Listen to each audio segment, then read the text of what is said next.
Bharat matrimony पे मिलती है सबसे ज्यादा चॉइस। भारत मैट्रिमोनी ने लाखों रिश्ते बनवाए हैं। तो और क्या चाहिए? इंडिया की नंबर 1 चॉइस, भारत मैट्रिमोनी।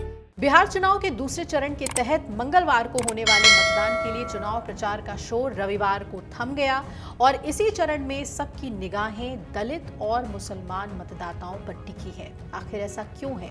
100 के करीब वो सीटें हैं जिस पर नजर टिकी हुई है और कहा जा रहा है कि सबसे ज्यादा यही सीटें डिसाइड करेंगी कि सत्ता में कौन वापसी कर रहा है। जनादेश की चाबी 18% दलित मतदाताओं के हाथ में है, जिनकी 100 सीटों पर परिणाम का पलड़ा इधर से उधर झुकाने की ताकत रखता है।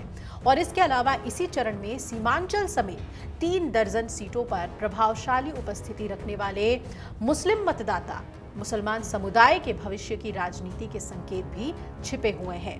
तो बीते चुनाव के मुकाबले इस बार की परिस्थिति थोड़ी अलग बताई जा रही है। पिछली बार एनडीए का साथ देने वाली वीआईपी अब महागठबंधन के साथ है और अपने दम पर चुनाव लड़ने वाले चिराग पासवान इस बार एनडीए को रोशन करने में जुटे हुए हैं। तो विपक्षी महागठबंधन के इतर एआईएमआईएम के बाद जनसुराज पार्टी भी खुद को मुसलमान का रहनुमा साबित करने के लिए एड़ी चोटी का जोर लगा रही है। और पिछले चुनाव में कांटे की टक्कर में एनडीए विपक्षी महागठबंधन से 17 सीटें ज्यादा जीतकर बड़ा ही हाफते कांपते बहुमत के जादुई आंकड़े को छूने में कामयाब रहा था।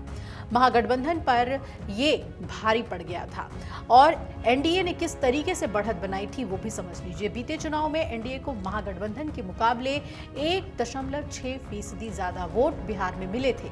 हालांकि इसी बढ़त की बदौलत उसे महागठबंधन के 49 सीटों के मुकाबले 66 सीटों पर जीत हासिल हुई थी। एनडीए को अंग प्रदेश, तिरहुत और मिथिलांचल में, जबकि राजद को मगध क्षेत्र में अच्छी बढ़त हासिल हुई थी। सीमांचल में कांटे के मुकाबले और एआईएमआईएम की उपस्थिति की वजह से एनडीए को मामूली बढ़त हासिल हुई थी। और इसी चरण में सबसे अहम दलित बिरादरी है।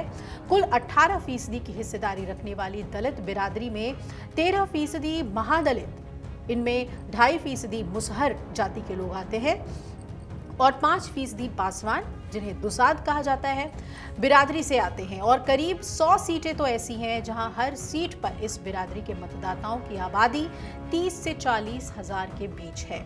चिराग के अपने दम पर चुनाव लड़ने के कारण जेडीयू को सीधे सीधे 22 सीटों का नुकसान हुआ था।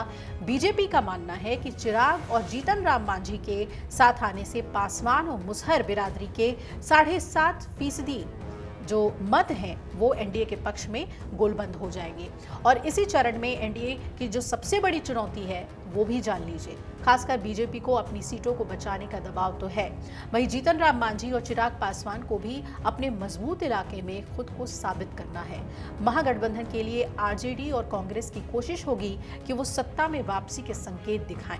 महागठबंधन के पास इन सीटों पर 2020 में 66 में से 50 सीटें थी, जबकि बीजेपी ने 42 सीटें, जेडीयू ने 20 और एमजीपी जीतन राम मांझी की पार्टी ने 4 सीटें जीती थी। तो इस तरीके से बिहार के इस चरण के मतदान को लेकर हम कह सकते हैं कि जो 100 सीटें हैं जहां पर दलित और मुसलमान वोटर्स तय करते हैं कि सत्ता की चाबी किसके हाथ में जानी है, वो बेहद महत्वपूर्ण है। ऐसे में महागठबंधन और एनडीए ने तो अपनी एड़ी चोटी की जोर लगाई ही हुई है, लेकिन साथ ही साथ जनसुराज और एआईएमआईएम इसमें क्या खेल करते हैं ये देखना बहुत ही अहम होगा। अगर आप ये वीडियो YouTube पर देख रहे हैं तो हमारे चैनल को सब्सक्राइब कर बेल आइकन दबाएं और Facebook पर देख रहे हैं तो हमारे पेज को लाइक करें।